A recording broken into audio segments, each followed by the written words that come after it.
Good morning and जय Hind to everyone. मैं दुर्गेश शाही आपका मुख्यमंत्री अभ्युदय योजना पोर्टल पर हार्दिक स्वागत करता हूं। और आज हम अपने पॉलिटी के एक नए चैप्टर इंडियन कॉन्स्टिट्यूशन के vice president, council of minister और प्राइम मिनिस्टर पर चर्चा करेंगे। ठीक, अपनी पिछली क्लास में, अपनी लास्ट क्लास में हमने प्रेसिडेंट को देखा, ठीक, कि क्या रोल होता है, क्या महत्व होता है राष्ट्रपति का, क्या उसकी भूमिका होती है, ठीक, संविधान के किस अनुच्छेद में किस प्रकार उसका वर्णन है, उसकी स्थिति कैसी है, संविधान का स्थान भारतीय संविधान में किस प्रकार का है, उसको कितनी प्रकार की शक्तियां और किस किस प्रकार की शक्तियां दी गई हैं, वह सामान्य परिस्थितियों में उसकी कौन सी शक्तियां हैं, आपातकालीन परिस्थितियों में राष्ट्रपति की कौन सी शक्तियां हैं, कौन सी चीजों का जो है वह कब किस परिस्थिति में प्रयोग कर सकते हैं और उनकी भूमिका क्या है। इन सारी चीजों पर बड़े विस्तार से हमने राष्ट्रपति के चैप्टर पर चर्चा की। आज एक और महत्वपूर्ण टॉपिक, सबसे पहले जो हम उपराष्ट्रपति अर्थात वाइस प्रेसिडेंट से स्टार्ट करें। उपराष्ट्रपति की चर्चा सबसे पहले जो है वह भारतीय संविधान के अनुच्छेद 63 में की गई है, जिसमें लिखा गया है कि भारत का एक उपराष्ट्रपति होगा। आर्टिकल 63 में बोला गया है कि भारत का एक उपराष्ट्रपति होगा। India has vice president. ठीक, देखिए, भारत में जो उपराष्ट्रपति का पद है वो अमेरिका से लिया गया है। कहां से? इंडिया ने जो वाइस प्रेसिडेंट का प्रोविजन लिया है वो यूनाइटेड स्टेट्स ऑफ अमेरिका के उपराष्ट्रपति से मिलता जुलता इनका पद है। ठीक, हमने अमेरिका की उपराष्ट्रपति को देखकर हमने अपने यहाँ राष्ट्रपति का प्रावधान किया, परंतु अमेरिका के उपराष्ट्रपति में और भारत के उपराष्ट्रपति में कुछ समानताएं तो चूंकि होंगी ही जब हमने वहां से पद लिया, लेकिन इसके साथ साथ कुछ भिन्नताएं भी हैं, यानी कि कुछ डिफरेंसेस भी हैं। वो कौन सा मेजर डिफरेंस है इंडिया के वाइस प्रेसिडेंट और अमेरिका के वाइस प्रेसिडेंट में, अभी हम उसको आगे समझेंगे। तो पहली चीज क्या है कि भारत का एक उपराष्ट्रपति होगा। India has vice president. ठीक, इसी प्रकार अनुच्छेद 64 में एक चीज लिखी गई है जिससे उपराष्ट्रपति की मुख्य भूमिका, उसका कार्य क्या है वो क्लियर हो जाएगा। आर्टिकल 64 बोलता है कि उपराष्ट्रपति का जो पद है भारत में, यानी कि वाइस प्रेसिडेंट का जो पद है, उसका मुख्य कार्य राज्यसभा का सभापतित्व करना। The main role of vice president of India is to be chairperson of the Rajya Sabha, यानी कि उसका मुख्य कार्य क्या है? राज्यसभा का सभापतित्व करना। ठीक, यानी कि जो भी भारत का उपराष्ट्रपति होगा वो पदेन रूप से, यानी एक्स ऑफिशियो, पदेन का मतलब होता है एक्स ऑफिशियो। अगर इसको और सरल हिंदी में अगर हम आए, इसका अर्थ समझे, इसका तात्पर्य है कि जो भी व्यक्ति भारत का उपराष्ट्रपति चुना जाएगा वो स्वतः राज्यसभा का सभापति मान लिया जाएगा। ठीक, यानी जिस भी व्यक्ति को भारत का उपराष्ट्रपति चुना जाएगा, जो भी उपराष्ट्रपति निर्वाचित होगा, वो ऑटोमेटिक स्वतः ही राज्यसभा का सभापति हो जाएगा। जैसे भी हम प्रधानमंत्री का जब चैप्टर आएगा तो हम चर्चा करेंगे कि जो भी व्यक्ति भारत का प्रधानमंत्री होगा, ठीक, वो ऑटोमेटिक जो है नीति आयोग का अध्यक्ष हो ही जाएगा। जैसे पहले योजना आयोग चलता था, तो योजना आयोग का अध्यक्ष कौन होता था? प्रधानमंत्री। जो भी व्यक्ति भारत का प्रधानमंत्री होगा वो ऑटोमेटिक योजना आयोग का अध्यक्ष हो जाएगा। उसी प्रकार जो भी व्यक्ति भारत का वाइस प्रेसिडेंट इलेक्ट होगा वो ऑटोमेटिक, यानी स्वतः उसको राज्यसभा का सभापति मान लिया जाएगा। और जो वाइस प्रेसिडेंट में इंडिया का मेन वर्क है, मेन जॉब है, वो राज्यसभा का सभापतित्व करना है। ठीक, इस समय वर्तमान में भारत के उपराष्ट्रपति श्री वेंकैया नायडू जी हैं। ठीक, तो जब भी आप राज्यसभा की मीटिंग देखेंगे तो आप देखेंगे कि जो चेयर पर, जब मुख्य पीठासीन वो होते हैं, तो सभापति जब चेयर पर होते हैं तो श्री वेंकैया नायडू जी होते हैं, है ना। तो देखिए, है वो उपराष्ट्रपति, लेकिन संविधान में उनका जो मेन रोल है राज्यसभा के सभापति का, उपराष्ट्रपति का, वो क्या? राज्यसभा का सभापतित्व करना, अर्थात राज्यसभा की समस्त कार्रवाई का संचालन करना। जिस प्रकार लोकसभा में अध्यक्ष यानी कि स्पीकर अपने कर्तव्यों का निर्वहन करता है, लोकसभा का संचालन करता है, एज इट इज उसी प्रकार से संसद के सदन राज्यसभा में उपराष्ट्रपति राज्यसभा का सभापतित्व करते हैं। ठीक, उसकी अध्यक्षता करते हैं, उसका संचालन करते हैं, कौन किस प्रश्न किस नंबर का है, किसका समय है, कितना समय दिया जाए किसी को बोलने के लिए, सारी मीटिंग को कंडक्ट करवाते हैं, वोटिंग करवाते हैं। तो बिल्कुल एज इट इज जैसे लोकसभा में स्पीकर वो काम करते हैं, same as it is vice president जो है राज्यसभा का सभापतित्व करते हैं। तो जब वो राज्यसभा में सभापति के रूप में होते हैं तब वे राज्यसभा के सभापति होते हैं। इसके इतर उनको उपराष्ट्रपति के रूप में जाना जाता है, लेकिन उनका मुख्य कार्य राज्यसभा का सभापतित्व करना है। ठीक, तो आर्टिकल 64 क्या बोलता है? उपराष्ट्रपति का मुख्य कर्तव्य राज्यसभा का सभापतित्व करना है। आर्टिकल 64 में बोला गया है कि उपराष्ट्रपति का मुख्य कार्य राज्यसभा का सभापतित्व करना है। ठीक, यानी चेयरमैनशिप संभालनी है उनको, ठीक, राज्यसभा की। ये है उनका मेन कार्य, आर्टिकल 64। तो 63 में क्या बात हुई? 63 में बोला गया कि भारत का एक उपराष्ट्रपति होगा। 64 में बोला गया इनका मेन काम, इनका मुख्य कार्य राज्यसभा का सभापतित्व करना है। ठीक, हालांकि राष्ट्रपति की जब मृत्यु हो जाती है, ठीक, आकस्मिक मृत्यु हो जाती है, तो आपको पता है हम लोग जब राष्ट्रपति पढ़ रहे थे तो हमने देखा था कि राष्ट्रपति का पद ऐसा पद है जो एक क्षण के लिए भी खाली नहीं छोड़ा जा सकता, रिक्त नहीं छोड़ा जा सकता। हाँ, राष्ट्रपति की जब मृत्यु होगी तो 6 महीने के भीतर उसका चुनाव कराना आवश्यक है। बिल्कुल एज इट इज उपराष्ट्रपति के लिए भी है कि अगर उपराष्ट्रपति का जब भी पद किसी वजह से रिक्त हुआ, ठीक, हमने चर्चा की थी राष्ट्रपति का पद किन किन वजहों से रिक्त हो सकता है। एक तो वह स्वतः त्याग पत्र दे दे अपनी इच्छा से, है ना, राष्ट्रपति अपना त्याग पत्र किसको देंगे? उपराष्ट्रपति को। ठीक, या फिर उनकी आकस्मिक मृत्यु हो जाए, या फिर उनको महाभियोग के द्वारा आर्टिकल 61 में जो महाभियोग की प्रक्रिया उसके द्वारा अगर उनको हटा दिया जाएगा, तो भी इन तीनों स्थितियों में जब अगर राष्ट्रपति का पद रिक्त होगा तो 6 माह के भीतर अगले राष्ट्रपति का चुनाव करा लिया जाएगा। लेकिन तब तक के लिए उपराष्ट्रपति को कार्यवाहक राष्ट्रपति के रूप में नियुक्त कर दिया जाता है। ठीक, तो आर्टिकल 65 यही बोलता है कि राष्ट्रपति की अपने पदावधि के दौरान, यानी अपने ऑफिस ऑफ टर्म के अकॉर्डिंग, अगर प्रेसिडेंट की कहीं पर आकस्मिक मृत्यु कभी इस किसी परिस्थिति में हो जाती है तो उस स्थिति में उपराष्ट्रपति राष्ट्रपति के यानी कि कार्यवाहक राष्ट्रपति के रूप में उनकी भूमिकाओं का निर्वहन करेंगे। तो आर्टिकल 65 क्या बोलता है देख लेते हैं, है ना। आप लोग कॉपी बना के नोट्स वाइज सारी चीजों को, जितनी मैंने क्लासेस पढ़ा रहा हूं, एक पॉलिटी की अलग कॉपी बना लीजिएगा और नोट्स पूरे बनाते चलिएगा, फंडामेंटल राइट से लेकर पूरा ऐसे तक। ठीक, इससे क्या होगा कि जब एग्जाम टाइम आएगा और आप उसका रिवीजन करोगे तो आपके लिए बड़ा हेल्पफुल रहेगा।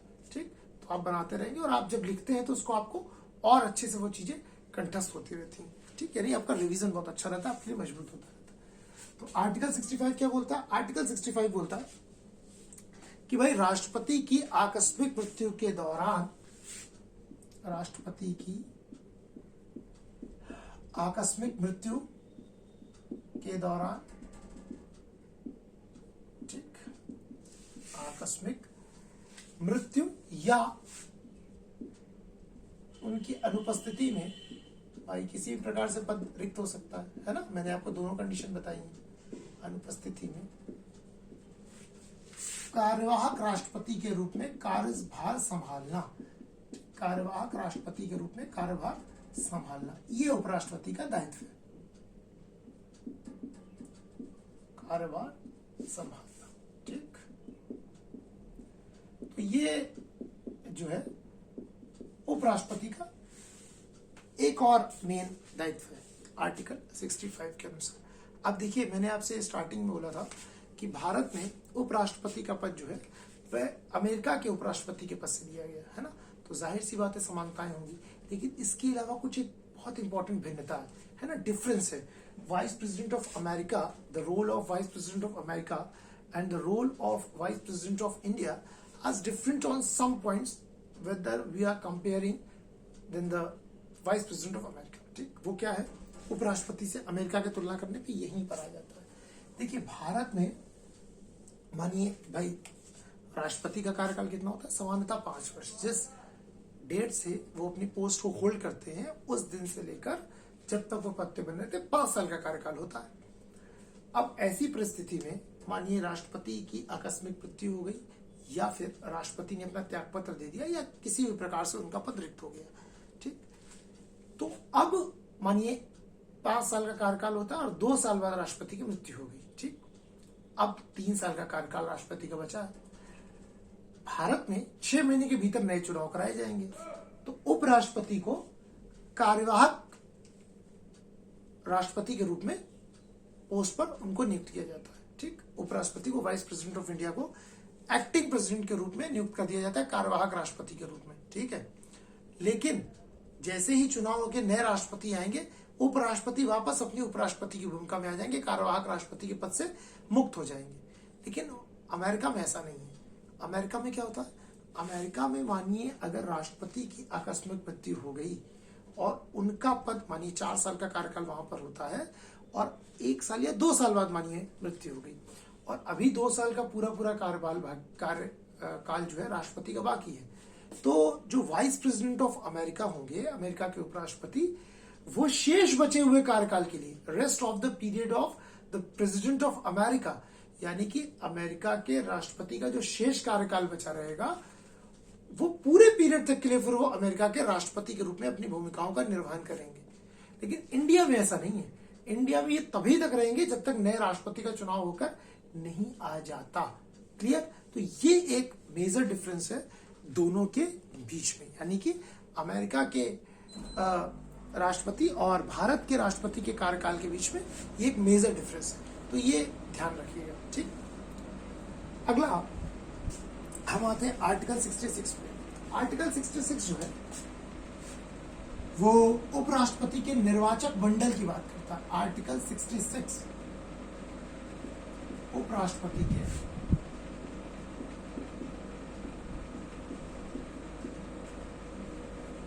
निर्वाचक मंडल की बात करता है।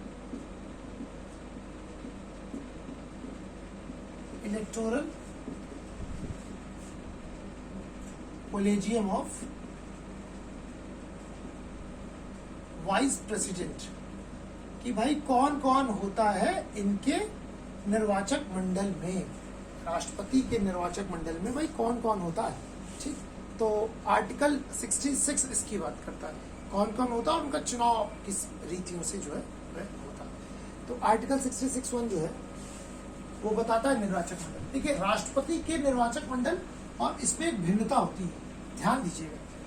हम लोगों ने जब देखा था आर्टिकल 54 में राष्ट्रपति का निर्वाचक मंडल, तो राष्ट्रपति के जो इलेक्टोरल कॉलेजियम था उसमें कौन कौन लोग थे, फिर से एक बार क्विक रिवीजन करते हैं। देखिए, कंपैरेटिव पढ़ाई सबसे अच्छी होती है।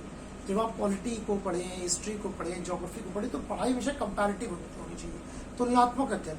जब आप कंपेयर करते हुए पढ़ते हैं तो फिर आपका रिवीजन बड़ा अच्छा होता है और आपके पॉइंट्स बड़े स्ट्रांग होते चले जाते हैं, ठीक। तो देखिए, राष्ट्रपति के निर्वाचक मंडल में वाइस प्रेसिडेंट ऑफ इंडिया के उसमें कौन कौन थे, संसद के दोनों सदनों के यानी लोकसभा और राज्यसभा के निर्वाचित सदस्य, elected member of Lok Sabha and Rajya Sabha, right. दूसरा, राज्य विधानसभाओं के निर्वाचित सदस्य, elected members of state legislative assembly. इसके अलावा 70वें संविधान संशोधन 1992 के द्वारा, 70th कॉन्स्टिट्यूशनल अमेंडमेंट 1992 के द्वारा दिल्ली और पुडुचेरी दोनों के निर्वाचित सदस्यों को उसमें यानी राष्ट्रपति के चुनाव में भाग लेने का अधिकार होता है। लेकिन ठीक इसके विपरीत उपराष्ट्रपति के चुनाव में सिर्फ कौन होता है, संसद के दोनों सदनों के निर्वाचित सदस्य, इलेक्टेड मेंबर्स ऑफ, संसद के दोनों सदनों के निर्वाचित सदस्य, elected members of both houses of parliament. संसद के दोनों सदनों के निर्वाचित सदस्य, elected members of both houses of parliament. Sorry, संसद के दोनों सदनों के, मैं निर्वाचित लिख दिया, सॉरी, संसद के दोनों सदनों के सदस्य, ठीक। इसमें जो है संसद के दोनों सदनों के सभी सदस्य होते हैं, all members of both houses of parliament. Sorry, वो एक्चुअली राष्ट्रपति मैं आपको कंपेरेटिव में पढ़ा रहा था, तो गलती से वही मुंह से निकल के लिख दिया। तो इसमें जो है ध्यान रखिएगा, सभी सदस्य होते हैं, जबकि राष्ट्रपति के चुनाव में क्या था, निर्वाचित सदस्य होते हैं। ये एक मेजर डिफरेंस है। ठीक, वहां पर कौन थे, सिर्फ इलेक्टेड मेंबर, यहाँ पे सभी सदस्य हैं। क्यों, हमने डिस्कस किया था। देखिए वहां पर क्या है, चूंकि अब तो एंग्लो इंडियन का समाप्त हो चुका है, ठीक, आर्टिकल 104 के द्वारा। पहले आर्टिकल 331 में एक क्लॉज था कि राष्ट्रपति लोकसभा में एंग्लो इंडियन समुदाय के 2 लोगों को नियुक्त करते थे। ठीक, अब तो रिसेंटली अभी 2020 में खत्म हुआ है। ठीक है, तो अब जब अगला इलेक्शन होगा 2019 में तो उनका हुआ है, 2024 में जब इलेक्शन होगा लोकसभा के, तो फिर राष्ट्रपति जो है 2 लोगों को मनोनीत नहीं कर सकते। तो इसीलिए लोकसभा के जो 2 एंग्लो इंडियन थे, इसलिए उनको वोट देने का अधिकार नहीं था। और इसी प्रकार राष्ट्रपति राज्यसभा में 12 लोगों को नॉमिनेट करते हैं, जो कि हम लोगों ने चर्चा की थी, जो कि साहित्य, लिटरेचर, कला, आर्ट, विज्ञान, साइंस, स्पोर्ट्स, मूवीज, इन सारी चीजों में कुछ अच्छा किया रहता है, या समाज सेवा में। उन ऐसे प्रतिष्ठित या प्रख्यात 12 व्यक्तियों को राष्ट्रपति जो है वो राज्यसभा में क्या करते हैं, नॉमिनेट करते हैं, मनोनीत करते हैं। तो जिनको स्वयं राष्ट्रपति मनोनीत करेंगे उनको वोटिंग राइट नहीं दिया जाता। इसी प्रकार राज्य की विधानसभा में भी एंग्लो इंडियन या कोई भी सदस्य जो निर्वाचित होकर आएगा उसको वोटिंग में राष्ट्रपति वाले भाग नहीं देगा। लेकिन उपराष्ट्रपति तो किसी ऐसे व्यक्ति को मनोनीत करते नहीं है ना, कहां पर, संसद में। तो इसलिए उनके चुनाव में संसद के दोनों सदनों के सभी सदस्य होते हैं, इसीलिए उनके में संसद के दोनों सदनों के सभी सदस्य होते हैं। अच्छा, राज्य विधानसभा के कोई सदस्य इनके चुनाव में भाग नहीं लेते, जबकि राष्ट्रपति भी देते थे। क्यों, देखिए राष्ट्रपति जो है वो राष्ट्र का प्रधान है। राष्ट्रपति कौन है, राष्ट्र का प्रधान है ना। शासन के भी सभी कार्य उसी के नाम पर होते हैं, है ना। जब कभी राज्य में संवैधानिक तंत्र फेल होता है, कॉन्स्टिट्यूशन प्रोसीजर, तो राष्ट्रपति अनुच्छेद 356 के तहत, आर्टिकल 356 के तहत प्रेसिडेंट रूल लगा लेते हैं, जिसमें उनके बिहाफ पर पूरा का पूरा शासन गवर्नर करते हैं। ठीक, लेकिन उपराष्ट्रपति का मैंने आपको बताया, उसका मेन कार्य क्या है, राज्यसभा का सभापतित्व करना। तो यहाँ कोई राष्ट्रपति जैसी तुलना तो उनकी है नहीं। प्रोटोकॉल में भले वो सेकंड नंबर पे आते हो राष्ट्रपति के बाद, भाई भारत में सबसे ऊंचा प्रोटोकॉल राष्ट्रपति का, देन वाइस प्रेसिडेंट का, लेकिन पावर्स और वर्क जो है बड़े लिमिटेड है। वो इनका एकदम सिंपल राज्यसभा का सभापतित्व करना, इसलिए आवश्यकता नहीं है कि उनके चुनाव में जो है किसी प्रकार से राज्य विधानसभाओं के मेंबर्स का रोल हो, या फिर जो नॉमिनेटेड मेंबर्स हो वो वोट ना दें, क्योंकि ना तो उपराष्ट्रपति किसी को नॉमिनेट कर रहे हैं और ना यहाँ पर उनका राष्ट्र विधानसभा में रोल है। तो सिर्फ और सिर्फ संसद के दोनों सदनों के सभी सदस्य को। ठीक, हाँ, अगली चीज, चुनाव जो है उपराष्ट्रपति का वो बिल्कुल राष्ट्रपति के चुनाव जैसा ही होता है। गुप्त मतदान, आनुपातिक प्रतिनिधित्व की एकल मत संक्रमणी पद्धति के द्वारा ही होता है। ठीक, प्रोपोर्शनल रिप्रेजेंटेटिव सिस्टम के सिंगल वोट ट्रांसफरेबल सिस्टम के द्वारा ही होता है, एज इट इज जो कि राष्ट्रपति का होता है। तो चुनाव कैसा होता है, आनुपातिक प्रतिनिधित्व की, आनुपातिक प्रतिनिधित्व, प्रोपोर्शनेट रिप्रेजेंटेटिव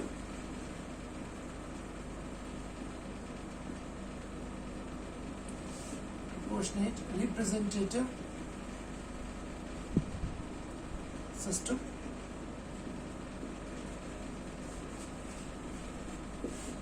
एकल मत संक्रमणी पद्धति द्वारा, सिंगल वोट ट्रांसफरेबल सिस्टम,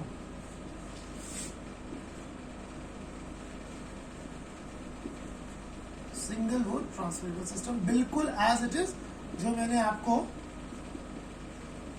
राष्ट्रपति का चुनाव बताया था, बिल्कुल ऐसे ही। अगर कोई सीधा उपराष्ट्रपति की क्लास से जुड़ रहा हो तो वो राष्ट्रपति वाली क्लास में जाकर राष्ट्रपति के निर्वाचक मंडल के, यानी जो उनका निर्वाचन है, उसको जाके समझ सकता है। मैंने बड़े इजी वे में एग्जाम्पल सहित आपको समझाया। ठीक, तो ये तो हो गया आपका अनुच्छेद 66 का 1।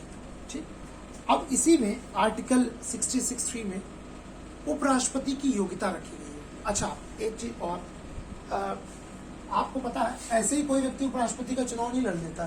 ठीक, राष्ट्रपति का चुनाव लड़ने के लिए 50 लोग अनुमोदक और 50 लोग प्रस्तावक होते थे, है ना। आपको बताया था कि जब प्रेसिडेंट का इलेक्शन होता है तो 50 लोग उसका अनुमोदन करते हैं और 50 लोग उसके प्रस्तावक होते हैं। यहाँ पर ये संख्या 20 है। तो उपराष्ट्रपति के चुनाव में 20 लोग अनुमोदक और 20 लोग प्रस्तावक होने चाहिए, ठीक, तब जाके कोई व्यक्ति चुनाव लड़ सकता है। ऐसे ही नहीं कि कोई भी खड़ा हो गया उपराष्ट्रपति चुनाव में। कम से कम 20 अनुमोदक और 20 प्रस्तावक। इनकी भी जमानत राशि 15,000 रुपए की होती है। और आपको बताया था राष्ट्रपति के चुनाव में भी इतनी। और सेम जिसको 1/6 वोट नहीं मिलेगा लीगल वोट का, उसकी जमानत जब्त हो जाएगी, ठीक। मैंने आपको बताया था क्या प्रोसीजर होता है। इसीलिए होता कि कोई भी ऐसे वैसे व्यक्ति ना खड़ा हो पाए।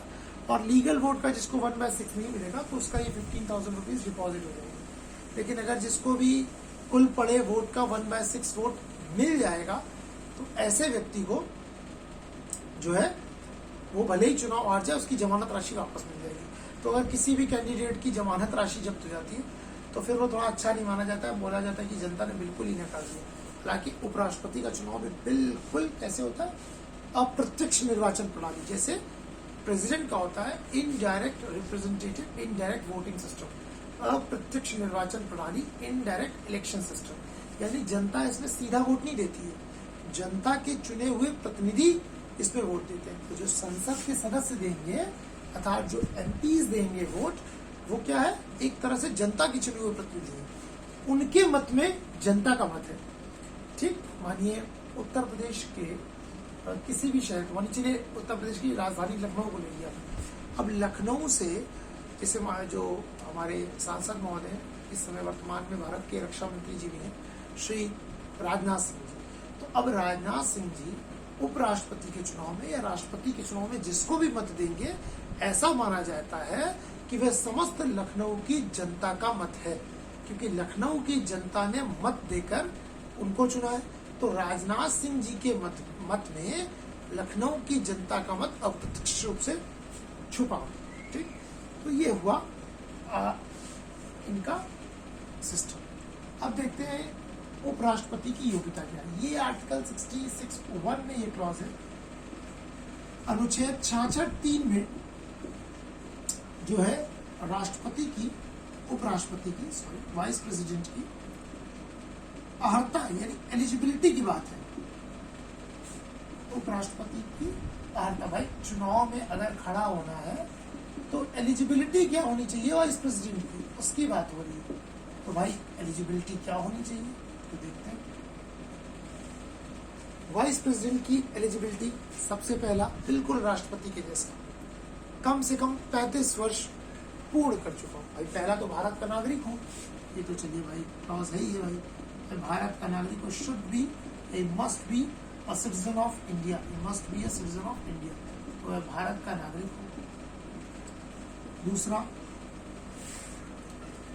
35 वर्ष की आयु पूर्ण कर चुका हूँ। तीसरा, राज्यसभा का सदस्य बनने की योग्यता रखता हूँ। अब कंपेयर करिएगा राष्ट्रपति से। राष्ट्रपति में दोनों क्लॉज तो सेम थे, भारत का नागरिक हो, 35 वर्ष की आयु पूर्ण कर चुका हो। लेकिन वहां पे क्या था, वहां पर ये था कि लोकसभा का सदस्य बनने की योग्यता रखता हो। यहाँ क्या है, राज्यसभा का सदस्य बनने की योग्यता रखता हो, ठीक।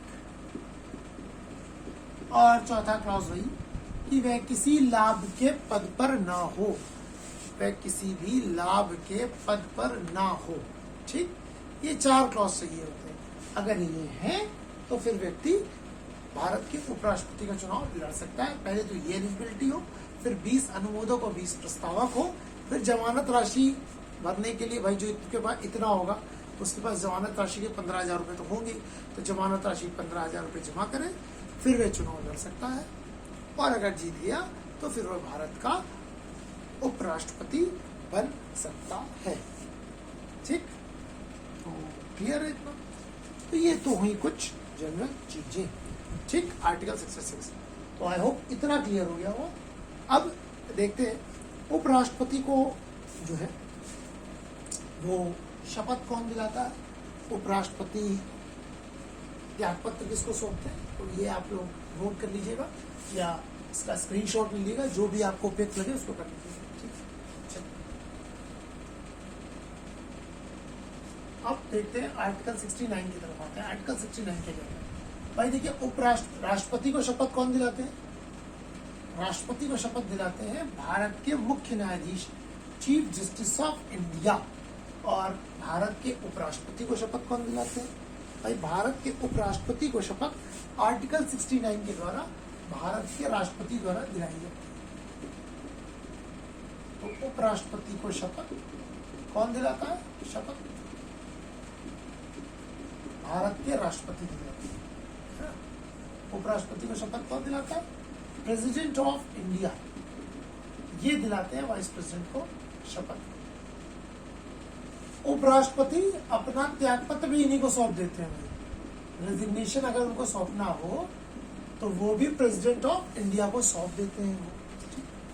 इसके अलावा अगर उपराष्ट्रपति की मृत्यु हो गई तो उपराष्ट्रपति का चुनाव या किसी वजह से उनका पद खाली होता है। देखिए, उनका पद भी राष्ट्रपति की भांति,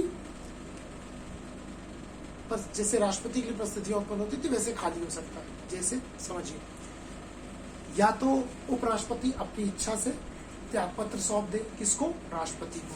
तो त्यागपत्र वो राष्ट्रपति को ही सौंपते हैं। पहला, अपनी इच्छा से त्याग दे। उनकी अगर आकस्मिक मृत्यु हो जाए, आकस्मिक मृत्यु होने की स्थिति में भी पद उनका रिक्त हो जाएगा और ऐसी स्थिति में 6 माह के भीतर चुनाव करा लिया जाता है। ठीक, जैसे राष्ट्रपति का कराया जाता है। लेकिन एक अंतर है, राष्ट्रपति के चुनाव में क्या था कि राष्ट्रपति का पद किसी क्षण खाली नहीं रहता। अगर राष्ट्रपति की मृत्यु होती है तो 6 महीने के भीतर चुनाव कराना है, तब तक के लिए उपराष्ट्रपति को कार्यवाहक राष्ट्रपति के रूप में नियुक्त कर दिया जाता है। लेकिन यहाँ ऐसा कोई प्रोविजन नहीं। यहाँ अगर किसी व्यक्ति को, यहाँ अगर ऐसे क्लॉज होता है तो ऐसी परिस्थिति में अगर उपराष्ट्रपति की मृत्यु हो जाती है तो किसी को भी कार्यवाहक उपराष्ट्रपति के रूप में नियुक्त नहीं किया जाता। ठीक, हाँ, 6 महीने के भीतर आपको चुनाव करा लेने, लेकिन जब तक उपराष्ट्रपति का चुनाव नहीं हो रहा वह पद खाली रहेगा। राज्यसभा का सभापति तो उपसभापति कर लेंगे, डेप्यूटी चेयरपर्सन ऑफ राज्यसभा। क्यों? क्योंकि भाई उपराष्ट्रपति का मेन कार्य ही वही है। ठीक, क्या? राज्यसभा का सभापतित्व करना। तो उपराष्ट्रपति की मृत्यु के पश्चात 6 महीने के भीतर चुनाव तो करा लिया जाएगा, लेकिन उसकी मृत्यु के बाद किसी को भी कार्यवाहक उपराष्ट्रपति के रूप में नियुक्त नहीं किया जाएगा। ये चीज ध्यान रख लीजिए। ठीक, सिंपल सी चीज है।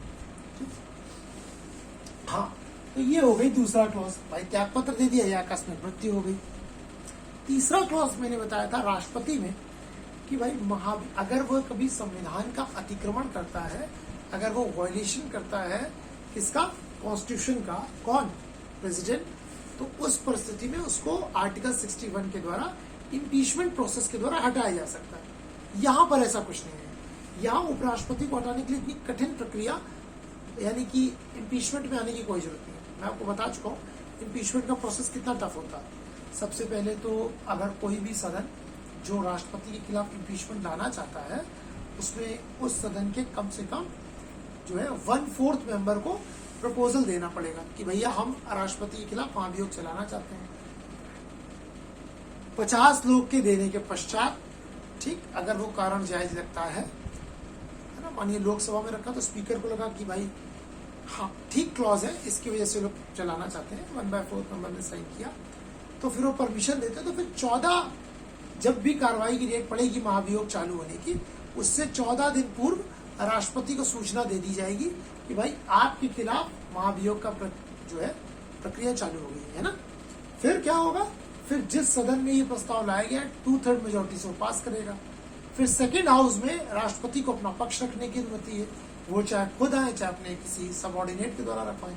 फिर उसके बाद उस राज्य यानी सेकेंड हाउस को भी 2/3 मेजोरिटी से पास करना पड़ेगा, तब जाकर राष्ट्रपति अपने पद से हटते हैं। उपराष्ट्रपति के लिए ऐसी कोई जटिल प्रक्रिया नहीं। उपराष्ट्रपति को अगर कार्यकाल से हटाना है तो राज्यसभा अपने कुल सदस्यों के साधारण बहुमत से उनको हटाने का प्रक्रिया कर सकती है। राज्यसभा अपने कुल सदस्यों के साधारण बहुमत से, अपने कुल सदस्यों के बहुमत से उन्हें हटा सकती है। उन्हें क्या कर सकती है? हटा सकती है। उन्हें हटा सकती है, लेकिन लोकसभा की भी सहमति इसमें आवश्यक है ना भाई, ऐसे नहीं है ये, ठीक। उन्होंने लेकिन लोकसभा को भी अपने कुल सदस्यों के बहुमत से जो है इसका अनुमोदन करना होगा, लोकसभा को भी साधारण बहुमत से इसका अनुमोदन करना होगा कि भाई ठीक है। तो राज्यसभा सिंपल उससे हटा सकती है, पर लोकसभा की अनुमोदन की आवश्यकता है, ठीक। हाँ, यहाँ पर भी अगर राज्यसभा को हटाने की जब ये प्रक्रिया स्टार्ट करेगी तो उपराष्ट्रपति को कम से कम 14 दिन पहले सूचना देनी पड़ेगी कि देखो आपको हटाने के लिए राज्यसभा में एक प्रक्रिया चालू होने वाली है, इस वजह से, क्योंकि आप संविधान का अतिक्रमण कर रहे हो।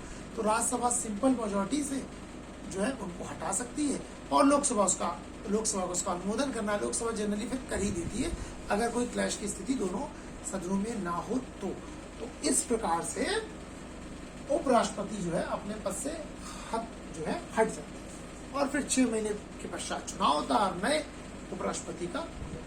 तो मुख्य रूप से उपराष्ट्रपति का कोई ऐसा स्पेशल कार्य नहीं है, ठीक। उनका मेन कार्य क्या है? राज्यसभा का सभापतित्व करना, ठीक है। आपको पता है भारत के पहले राष्ट्रपति जो थे वह डॉक्टर सर्वपल्ली राधाकृष्णन जी थे, ठीक। आज तक भारत में 2 ही वाइस प्रेसिडेंट ऐसे हुए हैं, ठीक, जो 2 कार्यकाल के लिए चुने गए, ठीक। अभी तक भारत में 2 ही उपराष्ट्रपति ऐसे हुए जो लगातार 2 कार्यकाल के लिए चुने गए, ये तो पहले थे। और इससे जो पहले थे, यानी वर्तमान में जो हमारे वेंकैया नायडू जी, इससे पहले यानी तकरीबन भारत के 11वें उपराष्ट्रपति, ठीक, 11th नंबर के थे डॉक्टर हामिद अंसारी, डॉक्टर हामिद अंसारी जी। ये भी जो है 10 साल तक भारत के उपराष्ट्रपति रहे, तो ठीक है, दोनों ने 2 टेन्योर पूरे किए, 2 टेन्योर, सिर्फ आज तक ये 5 साल के 2 टेन्योर, यानी कि 10 साल तक रहे हैं, ठीक। 10 साल तक पहले डॉक्टर सर्वपल्ली राधाकृष्णन जी, और उसके बाद डॉक्टर जाकिर हुसैन जी, डॉक्टर हामिद अंसारी जी। बाकी आपको पता है डॉक्टर सर्वपल्ली राधाकृष्णन पहले भारत के उपराष्ट्रपति, फिर डॉक्टर जाकिर हुसैन साहब, फिर वीवी गिरी साहब आए हैं, फिर गोपाल स्वरूप पाठक जी, वीडी जत्ती जी, मोहम्मद हिदायतुल्लाह जी, ऐसे करते हुए लोग आए, ठीक। तो हाँ, एक चीज और है भाई, कृष्णकांत जी ऐसे अकेले उपराष्ट्रपति रहे, ये कुछ फैक्ट है, कभी कभार आ जाते हैं। कृष्णकांत जी जो है भारत के अकेले वाइस प्रेसिडेंट ऐसे रहे हैं जिनकी अपने कार्यकाल के मध्य में मृत्यु हो गई, अपने टेन्योर के बीच में ही इनकी डेथ हो गई, कार्यकाल के मध्य मृत्यु हो गई, ठीक। कृष्णकांत जी ऐसे रहे जिनकी अपने कार्यकाल के मध्य। तो ये आपका वाइस प्रेसिडेंट का चैप्टर कंप्लीट हो गया, ठीक। तो ये पूरी तरह से आप समझ लीजिए वाइस प्रेसिडेंट के चैप्टर का। तो आई होप उपराष्ट्रपति को समझने में आपको कोई समस्या नहीं हुई होगी, सारे पॉइंट्स क्लियर हो गए होंगे, ठीक। तो आप इसके नोट्स बना लीजिएगा तो और अच्छा रहेगा, क्योंकि उपराष्ट्रपति से भी क्वेश्चन आते हैं पुलिस में काफी, ठीक। बहुत ज्यादा उपराष्ट्रपति के चैप्टर में कुछ समझने जैसा ऐसा कुछ नहीं था, कुछ सिंपल चीजें थी, उनको समझ लिया हमने। यहाँ तक कि अमेरिका के उपराष्ट्रपति से, जहां से हमने ये प्रावधान लिया है, वहां से भी तुलना कर ली कि भारत के उपराष्ट्रपति में और अमेरिका के उपराष्ट्रपति में क्या अंतर है, ठीक। तो अगला, जैसे हमने चर्चा की थी कि हम अगला चैप्टर आज देखेंगे इसी में, मंत्रिपरिषद। वैसे तो मंत्रिपरिषद का जिक्र अनुच्छेद 74 में किया गया और प्रधानमंत्री की नियुक्ति आर्टिकल 75, परंतु वास्तव में अनुच्छेद 74 और 75 को मिला के ही पढ़ा जाता है, क्योंकि अक्सर हम क्या बोलते हैं, प्रधानमंत्री एवं उनकी मंत्रिपरिषद। भाई काउंसिल ऑफ मिनिस्टर होती किसकी? वो प्राइम मिनिस्टर की होती है, ठीक। तो प्रधानमंत्री और उनकी मंत्रिपरिषद, ठीक। तो आर्टिकल 74 में मंत्रिपरिषद की बात है, आर्टिकल 75 में प्रधानमंत्री की नियुक्ति की बात है, ठीक। तो दोनों एक दूसरे के पूरे, भाई प्रधानमंत्री है तो उन्हीं के मंत्रिपरिषद, प्रधानमंत्री के बगैर मंत्रिपरिषद अधूरी है, मंत्रिपरिषद के बगैर प्रधानमंत्री अधूरा है, तो दोनों एक दूसरे के पूरे। तो आइए अपने अगले और इम्पोर्टेंट चैप्टर की ओर बढ़ते हैं, ठीक। इसका नाम है मंत्रिपरिषद, केंद्रीय मंत्रिपरिषद या फिर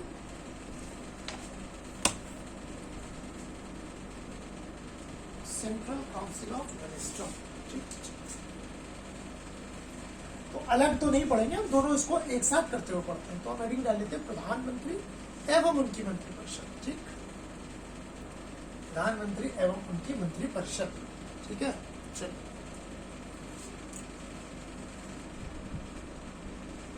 प्रधानमंत्री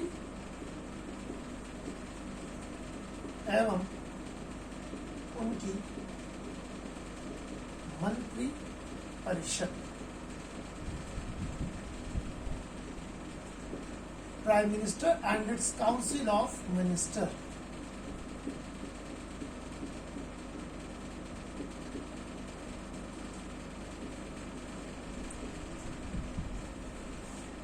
देखिए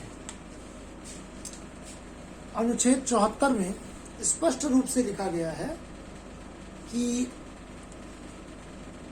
जब मैं आपको राष्ट्रपति पढ़ा रहा था तो मैंने आपको बताया था कि आर्टिकल 52, 53 और 74(1) को जब आप मिला के पढ़ोगे तब एक्चुअल में राष्ट्रपति समझ में आता है। आर्टिकल 52 क्या बोलता है कि भारत का एक राष्ट्रपति होगा।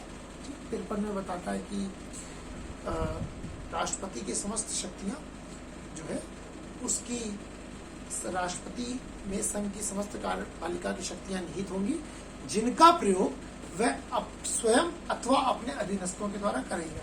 और आर्टिकल 74(1) में होता है कि राष्ट्रपति को सलाह देने के लिए एक मंत्रिपरिषद की नियुक्ति की जाएगी। ठीक, हालांकि राष्ट्रपति मंत्रिपरिषद की सलाह को एक बार पुनर्विचार के लिए लौटा सकता है। ठीक, तो आर्टिकल 74 ये बोलता है कि भाई राष्ट्रपति को सलाह देने के लिए, सहायता और परामर्श देने के लिए एक मंत्रिपरिषद होगी। ठीक, राष्ट्रपति को सहायता एवं सलाह देने के लिए एक मंत्रिपरिषद होगी।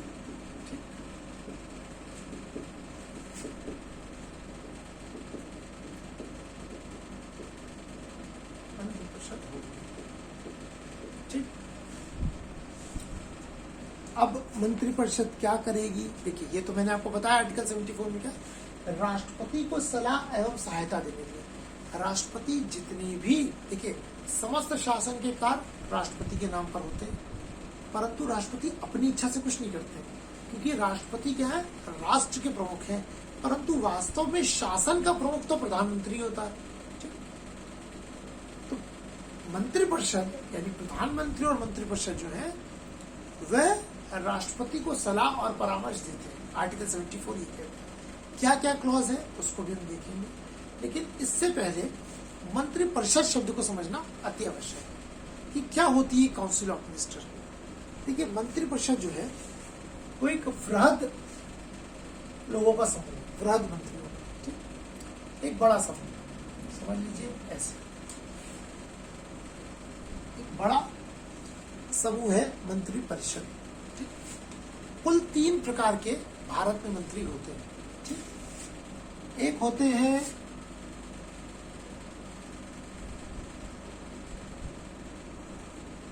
तो मंत्रिपरिषद में 3 प्रकार के मंत्री होते हैं। एक होते हैं कैबिनेट मिनिस्टर्स, एक होते हैं कैबिनेट मिनिस्टर।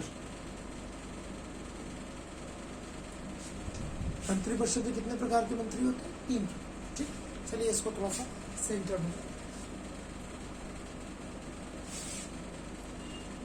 3 प्रकार के काउंसिल ऑफ मिनिस्टर में मिनिस्टर्स होते हैं। ठीक, ऐसे समझते हैं। एक होते हैं कैबिनेट मिनिस्टर, ठीक, एक होते हैं स्टेट मिनिस्टर, जिसको आप हिंदी में राज्य मंत्री कहते हैं, केंद्र सरकार में भी, ठीक, राज्य मंत्री। अब ये भी 2 प्रकार के होते हैं। एक तो राज्य मंत्री होते हैं, उनमें से कुछ राज्य मंत्री को स्वतंत्र प्रभार का दर्जा दे दिया जाता है, तो इंडिपेंडेंट चार्ज। आप देखते होंगे कभी कभी किसी मंत्री के नाम के आगे लिखा होता है स्वतंत्र प्रभार, ठीक, इंडिपेंडेंट चार्ज। तो क्या है अभी इसको देखते हैं। और एक तो फिर राज्य है ही सिर्फ, ठीक, एक राज्य मंत्री स्वतंत्र प्रभार, एक राज्य मंत्री, और तीसरे होते हैं उप मंत्री, डेप्यूटी मिनिस्टर। डेप्यूटी मिनिस्टर पहले संसदीय सचिव भी करके होते थे, अब वो सुनाई नहीं पड़ते हैं, ठीक, संसदीय सचिव जैसे। तो एक होते हैं आपके कैबिनेट मिनिस्टर, एक होते हैं आपके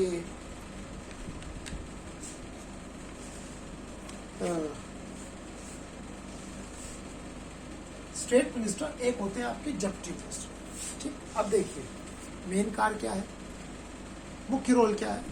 देखिए जो मंत्री परिषद है उसमें तीनों मिनिस्टर्स होते हैं। कैबिनेट मिनिस्टर कौन होता है?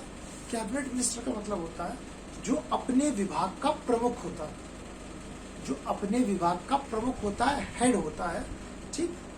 मंत्रालय में सामान्यतः दो प्रकार के, एक तो होते हैं कैबिनेट मिनिस्टर और एक उनका सहयोग देने के लिए होते हैं राज्य मंत्री। एक उनका सहयोग देने के लिए होते हैं राज्य मंत्री। जैसे मानिए गृह मंत्रालय, प्रधानमंत्री के बाद भारत में सबसे महत्वपूर्ण मंत्रालय अगर कोई है तो गृह मंत्रालय है ना। इसलिए प्रधानमंत्री, गृह मंत्री हमेशा किसी अपने बड़े विश्वसनीय व्यक्ति को और अपने बड़े विश्वसनीय सिपा सलार को ही बनाते हैं, है ना।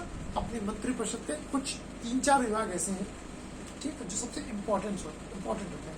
इसको अभी हम आगे देखेंगे, उसको इंटरिम कैबिनेट या किचन कैबिनेट के नाम से भी जाना जाता है। अभी हम देखेंगे, समझेंगे क्या होता है ना।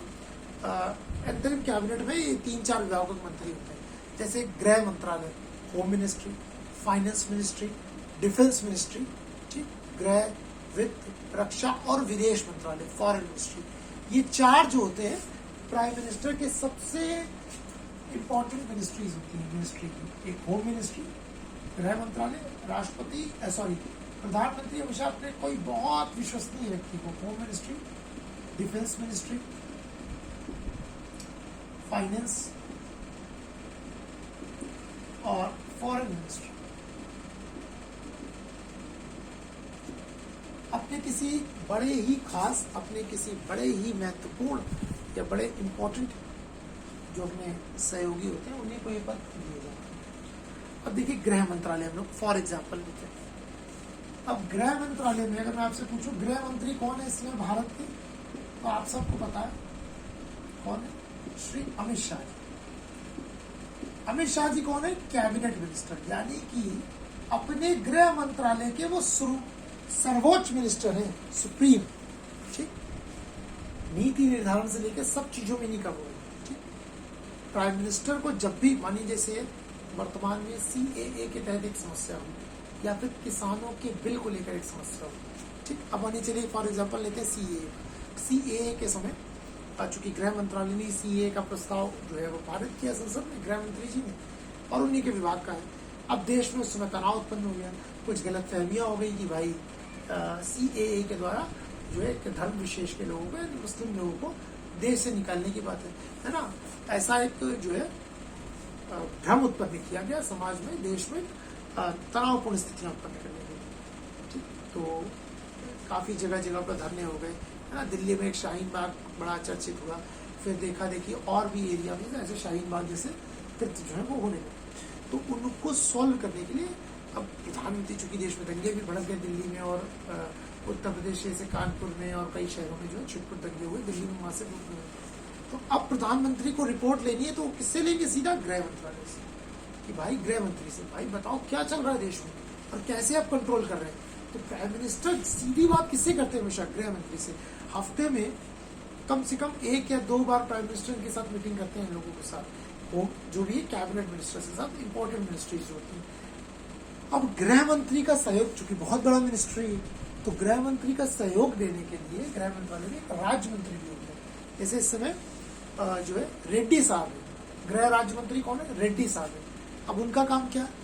वो भी जो है कैबिनेट मिनिस्टर की सपोर्ट करने के लिए होते हैं, लेकिन प्रधानमंत्री सीधा गृह राज्य मंत्री से कुछ नहीं पूछेंगे, वो गृह मंत्री से पूछेंगे।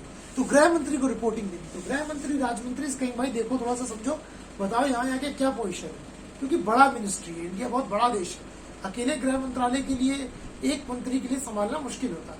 तो एक सपोर्टिव मिनिस्टर होते हैं विच इज नोन एज राज्य मंत्री, ठीक। ये गृह मंत्री के हमेशा साथ में रहते हैं और उनको सपोर्ट करते थे। लेकिन प्राइम मिनिस्टर जिनसे रिपोर्ट लेंगे वो गृह मंत्री यानी कि कैबिनेट मिनिस्टर से लेते हैं। तो कैबिनेट मिनिस्टर हफ्ते में कम से कम 2 बार जो है उनकी प्राइम मिनिस्टर से मीटिंग हो जाती है। राज्य मंत्री की अपना जो है वो कई महीने 2 महीने में एक बार मीटिंग। अब इसमें आते हैं राज्य मंत्री स्वतंत्र प्रभार। ये कौन? देखिए, राज्य मंत्री स्वतंत्र प्रभार जो है उनका क्या होता है काम? ये उस व्यक्ति को राज्य मंत्री स्वतंत्र प्रभार का चार्ज दिया जाता है जिस विभाग में कोई कैबिनेट मिनिस्टर नहीं होते। ठीक, यानी कि अगर किसी व्यक्ति कोई ऐसा मंत्रालय, जैसे अभी तो ऐसा नहीं है कोई इम्पोर्टेंट, पिछली बार खेल कूद मंत्रालय जो था, स्पोर्ट्स मिनिस्ट्री, उसमें किसी कैबिनेट मिनिस्टर की अपॉइंटमेंट नहीं की गई थी। तो पहले राज्यवर्धन सिंह राठौर, फिर कुछ समय के लिए किरण रिजिजू को भी खेल मंत्री जो है बनाया गया था, उनको ही बनाया गया था।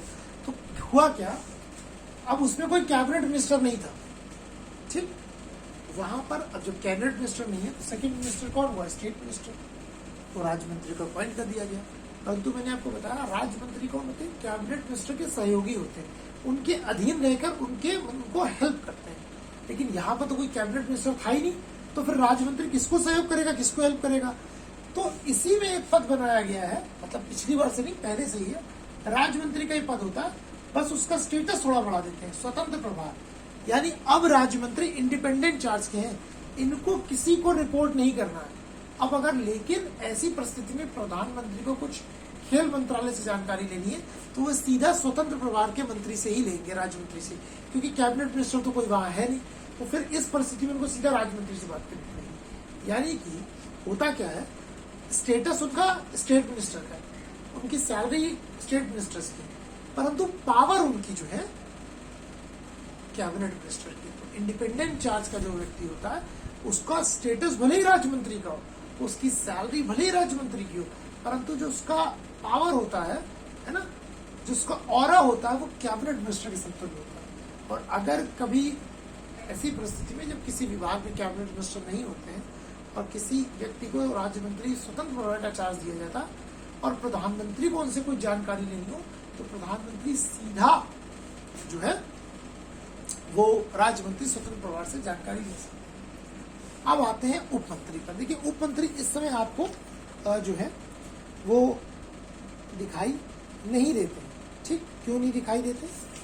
एक्चुअली पहले ये उप मंत्री का पद और ये सारी चीजें होती थी, परंतु अब नहीं। एक्चुअली उन्हें मंत्रालयों का पूरा चार्ज नहीं दिया जाता, बल्कि उन्हें मंत्रियों के प्रशासनिक, राजनीतिक और संसदीय कार्यों को समझने का मौका दिया जाता है।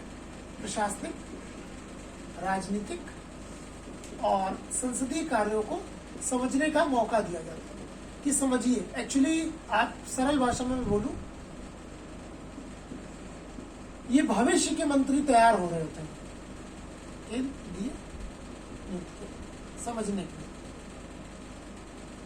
समझने के लिए नियुक्त किया जाता है। सरल भाषा में इनको भविष्य के ठीक मंत्री के रूप में इनकी तैयारी हो रही होती है ना। इनको तैयारी मतलब एक तरह से नेट प्रैक्टिस कराई जाती है इनको कि भाई आओ देखो समझो कैसे होता है। क्या ऐसे ही किसी व्यक्ति को सीधा मंत्रालय नहीं दिया जा सकता ना। कोई नया, मानिए कोई 25 साल के भीतर ही लोकसभा का चुनाव जीत कर आ गया है ना, तो उसको उप मंत्री बना दिया गया है ना। हालांकि अब ये परंपरा दिखाई नहीं पड़ती है, ठीक, पर वास्तव में उप मंत्री जो है पहले अपॉइंट होते थे। कुमारी शैलजा पहले जो है वो उप मंत्री के रूप में जो है राजीव गांधी की सरकार में हुई थी, और फिर बाद में जब यूपीए की सरकार आई तो पर्यटन मंत्री थी। ठीक, ये लोग पहले जब नए चुनकर आए तो उनको लगा दिया जाता उप मंत्री, ताकि देखें मंत्रालय का चार्ज नहीं रहता, एक मंत्री के साथ लगा दिया जाता तो देखो कि कैसे मंत्रालय की संरचना होती है, कैसे मंत्री काम करते हैं, उनके एडमिनिस्ट्रेटिव वर्क्स क्या होते हैं, उनके पॉलिटिकल वर्क्स क्या होते हैं, उनके पार्लियामेंट्री वर्क्स क्या होते हैं, तो वो देखते हैं, समझते हैं कैसे क्या होता है। फॉर एग्जाम्पल, जैसे एक नए लड़के का सिलेक्शन होता है ना, मानिए कोई एक नया रिक्रूट जब वो सिलेक्ट होकर आता है, IAS बनता है, IPS बनता है ना, SDM बनता है, DSP बनता है। चलिए अब फॉर एग्जाम्पल ले लेते हैं IPS के लिए, ठीक, चाहे आप IPS ले लीजिए, चाहे आप PCS में DSP का पद ले लीजिए। अब कोई लड़का जो है वो DSP के रूप में सेलेक्ट हुआ और ट्रेनिंग कर आए, ठीक, या फिर IPS से करके, तो दोनों को DSP की पहली पोस्ट मिलती है। तो उनको सीधा पहले जो है सामान्य भाषा में उत्तर प्रदेश में DSP को हम लोग CO बोलते हैं, सर्किल ऑफिसर। एक सीईओ के अंतर्गत में 4 से 5 थाने होते हैं, ठीक। तो अब सीधा ही उनको सीईओ का चार्ज नहीं दे दिया जाता, वो वहां से आते हैं तो उनको ट्रेनी सीईओ बोला जाता है, ट्रेनी सीईओ। और उनको पता है किसके साथ लगाया जाता है, उनको लगाया जाता है थाने में अटैच कर दिया जाता है। एक्चुअली वो आते हैं और वो रिपोर्टिंग करते हैं एसएसपी साहब के साथ, तो वो एसएसपी साहब के साथ रहते हैं, देखते हैं कि एसएसपी साहब कैसे काम कर रहे हैं। तो आप कभी भी अगर किसी नए ट्रेनी डीएसपी को आप देखें तो आप देखिएगा उनके हाथ में एक छोटी सी डायरी रहती है, वो डायरी लेके चलते हैं और सारे कामों को लिख रहे होते हैं, ठीक। उनको बताया जाता है कि आप इसको, कप्तान साहब के साथ रहते हैं तो वो लिखते हैं। फिर कप्तान साहब क्या करते हैं, उनको पहले सीधे एसएसपी साहब जो है उनको ऑफिशियल वर्क समझाते हैं, यार देखो ऐसे मिला जाता है, ऐसे होता है, ऐसे जाया जाता है, ये सारी चीजों को नोट करो। फिर इनको किसी थाने में एक एसएचओ के साथ क्या कर दिया जाता है, अटैच कर दिया जाता है। फिर वो थाने से संबंधित कार्रवाइयां देखते हैं। देखिए वे डीएसपी, लेकिन एसएचओ का भी काम संभालना है। क्यों? क्योंकि उनके अंडर में कम से कम, मैंने बताया ना, कम से कम 4 से 5 थाने होते हैं, तो 5 तो इंस्पेक्टर ही हो गए, एसएचओ हो गए, स्टेशन हेड ऑफिसर। तो समझे तो कि वो वर्क कैसे करते हैं, कैसे डीलिंग होती है, कैसे होता है, धाराएं कैसे लगती है, कैसी सारी चीजें, विवेचना कैसे तैयार की जाती है, सारा काम समझते हैं। तो 6 महीने जो है ये जब ये काम कर लेते हैं, समझ लेते हैं, फिर 6 महीने के बाद इनको एज अ सीईओ यानी एज अ डीएसपी जो है इनकी पहली नियुक्ति हो जाती है। तो ट्रेनिंग करने के पश्चात भी 6 महीने जो है ये अटैचमेंट पे रहते हैं। तो एसएसपी साहब के साथ पूरा वर्क सीखते हैं, कितने लोग कैसे उनसे मिलने आते हैं। फिर वो थानों में जाकर वर्क देखते हैं। भाई एक सीईओ का काम क्या है, थानों को तो मैनेज करना है। तो अगर आपको पता ही नहीं कि एसएचओ किस प्रकार से काम कर रहा है, थानों का संचालन किस प्रकार से क्या हो रहा है, तो कैसे काम कर पाएंगे? क्लियर? तो ऐसे ही उपमंत्री तैयार होते हैं। तो जो है ये है मंत्रिपरिषद, ठीक। तो मंत्रिमंडल में और मंत्रिपरिषद में अंतर होता है ना। आर्टिकल 352 को छोड़कर संविधान में हर जगह मंत्रिपरिषद का ही जो है जिक्र किया गया। मंत्रिमंडल में सिर्फ कैबिनेट मिनिस्टर्स आते हैं, याद रखिएगा। मंत्रिमंडल में कौन आता है? सिर्फ कैबिनेट मिनिस्टर्स। जबकि मंत्रिपरिषद में ये तीनों प्रकार के मंत्री आते हैं, ठीक। मंत्रिपरिषद में तीनों प्रकार के मंत्री आते हैं, जबकि मंत्रिमंडल में सिर्फ और सिर्फ कैबिनेट मिनिस्टर्स आते हैं, ठीक। अच्छा, कैबिनेट मिनिस्टर्स मंत्रिमंडल और मंत्रिपरिषद में एक अंतर भी होता है। भाई कैबिनेट मिनिस्टर्स क्या होता है, उनका स्तर ऊपर होता है, उनका पद, उनका वेतन, उनकी पावर सब ज्यादा होती है। राज्य मंत्री की थोड़ी कम, यानी मंत्रिपरिषद। अच्छा, मंत्रिमंडल एक छोटा समूह होता है। भाई कैबिनेट मिनिस्टर कितने होंगे? 20-25, ठीक। पहले क्या था, मंत्रिपरिषद की संख्या निश्चित नहीं थी, कोई कितने भी लोगों को नियुक्त कर सकता था। परंतु 91st कॉन्स्टिट्यूशनल अमेंडमेंट 2003 के द्वारा अब सिर्फ लोअर हाउस का 15% ही लोगों को मंत्री नियुक्त किया जा सकता है, लोगों को, सांसदों को नियुक्त किया जा सकता है। पहले ऐसा कुछ नहीं था, कितने भी लोगों को अपॉइंट किया जा सकता है। लेकिन अब लोअर हाउस से मतलब है लोकसभा में टोटल मेंबर कितने? 545। तो 545 का 15% तकरीबन 80 प्लस 81 के आसपास निकल कर आएगा। 80 मिनिस्टर और एक प्राइम मिनिस्टर, तो टोटल 81 लोग हो सकते हैं मैक्सिमम। पहले ऐसा कोई निश्चित नहीं था, तो कितने भी लोग हो सकते थे। तो खुश करने के लिए कितने भी लोगों को मंत्रालय का पद दे दिया जाता था, पर अब ऐसा नहीं है, ठीक। अब ऐसा नहीं है, अब 15% लोग ये जो है वो मंत्री अपॉइंट होते हैं, ठीक। तो अब आपने समझ ली मंत्रिपरिषद की संरचना क्या होती है। 3 प्रकार के मंत्री होते हैं, कैबिनेट मिनिस्टर, राज्य मंत्री, उसमें 2 कैटेगरी, राज्य मंत्री स्वतंत्र विभाग, और उप मंत्री डिप्टी मिनिस्टर, ठीक। यही मंत्रिपरिषद जो है क्या करती है, अनुच्छेद 74 के तहत, जहां हमने लिखा था राष्ट्रपति को सहायता एवं सलाह देने के लिए इस मंत्रिपरिषद की क्या की जाती है, नियुक्ति की जाती है। राष्ट्रपति को सलाह एवं सहायता देने के लिए मंत्रिपरिषद की नियुक्ति की जाती है, ठीक। तो कुछ कार्य होते हैं, ठीक, जो राष्ट्रपति जो है को सलाह दी जाती है मंत्रिपरिषद के द्वारा। तो मैंने एक तो आपको बताया ही था कि राष्ट्रपति सारे काम किसकी सलाह पर करते हैं? मंत्रिपरिषद की सलाह पर करते हैं, ठीक। हालांकि राष्ट्रपति एक बार ही सिर्फ मंत्रिपरिषद की सलाह को वापस लौटा सकते हैं। सिर्फ एक बार उनकी सलाह को वापस लौटा सकते हैं। अगर वापस मंत्रिपरिषद ने उस सलाह को भेज दिया बिना किसी संशोधन के, तो राष्ट्रपति को उसे स्वीकारना ही होता। दूसरा, अगर पॉइंट बड़ा इंपॉर्टेंट है, राष्ट्रपति को जो मंत्रिपरिषद ने सलाह दी है उसकी जांच किसी कोर्ट द्वारा नहीं की जा सकती। ये पॉइंट ध्यान रखिएगा, यूपीएससी में आ चुका है। ठीक, वो तो आपको पता है कि एक बार पुनर्विचार के लिए लौटा सकते हैं। दूसरा, राष्ट्रपति को दी गई मंत्रिपरिषद की सलाह की जांच न्यायालय द्वारा नहीं की जा सकती। किसी न्यायालय द्वारा नहीं, कोई कोर्ट जो उन्होंने एडवाइस दी है उसको इन्वेस्टिगेट नहीं कर सकता। ठीक, इतनी छूट दी गई है भाई, उन्हीं की सलाह पे कार्य करेंगे, है ना। एक बार से पुनर्विचार के लिए लौटा सकते हैं, दूसरी बार वो भी नहीं, है ना। इसके अलावा भी कुछ जो है वो कार्य होते हैं, जैसे राष्ट्रपति जो है किसकी नियुक्ति करते हैं? प्रधानमंत्री की। प्रधानमंत्री को अपॉइंट कौन करता है? प्रेसिडेंट। आर्टिकल 75(1) के तहत, आर्टिकल 75(1) के तहत मैंने बताया था आपको कि 74 और 75 को हम मिला के पढ़ेंगे, अलग तो पढ़ ही नहीं सकते, क्योंकि प्रधानमंत्री के बगैर मंत्रिपरिषद अधूरी है और मंत्रिपरिषद के बगैर प्रधानमंत्री।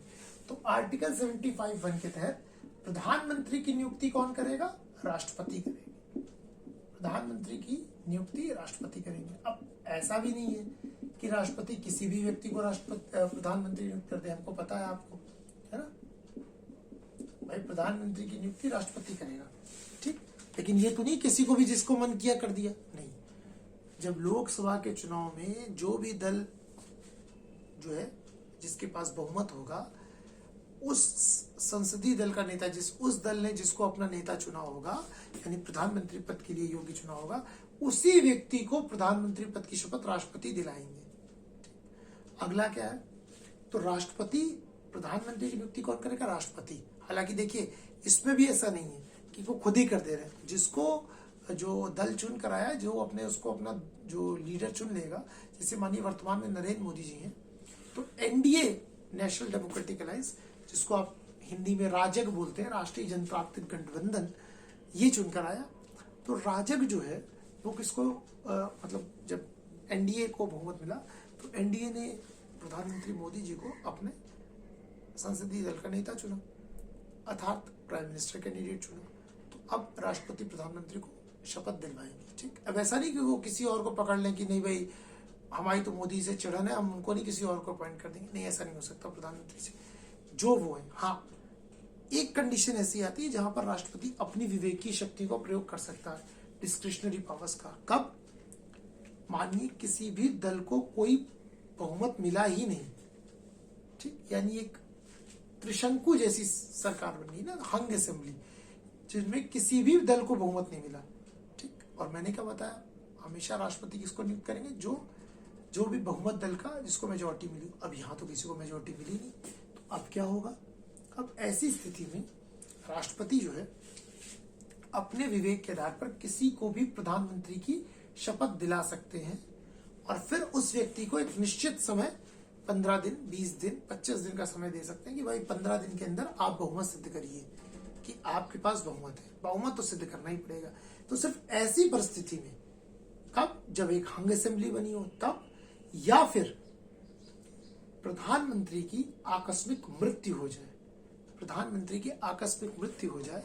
और ऐसी स्थिति में तो क्या होगा? जैसे ही प्रधानमंत्री की मृत्यु होगी तो मंत्रिपरिषद जो है विघटित हो जाती है। देखिए, कोई एक मंत्री त्याग पत्र दे देगा तो मंत्रिपरिषद को कोई फर्क नहीं पड़ता, लेकिन अगर प्रधानमंत्री ने त्याग पत्र दे दिया तो पूरी मंत्रिपरिषद खत्म।